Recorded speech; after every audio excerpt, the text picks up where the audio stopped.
அஸ்ஸலாமு அலைக்கும் வரஹ்மத்துல்லாஹி தஆலா வபரகாத்துஹு. இந்த உலகத்தில் நடக்கக்கூடிய பிரச்சினைகளில் முக்கியமான 3 கெட்ட குணங்களை விட்டும் இறைத்துதர் நாயகம் ஸல்லல்லாஹு அலைஹி வஸல்லம் அவர்கள் என்றோ பாதுகாப்பு தேடிவிட்டார்கள்.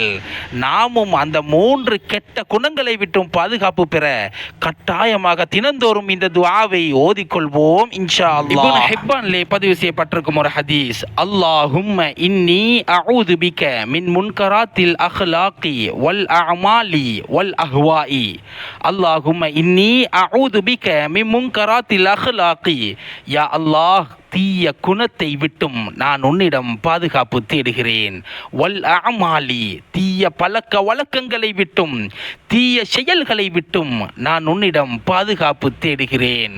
வல் அஹ்வாஇ, தீய பேராசை ஆசைகளை விட்டும் நான் உன்னிடம் பாதுகாப்பு தேடுகிறேன் என்ற துஆவை கண்மணி நாயகம் ஸல்லல்லாஹு அலைஹி வஸல்லம் அவர்கள் ஓதி இந்த கெட்ட தீய 3 செயல்களை விட்டும் பாதுகாப்பு தேடி இருக்கிறார்கள்.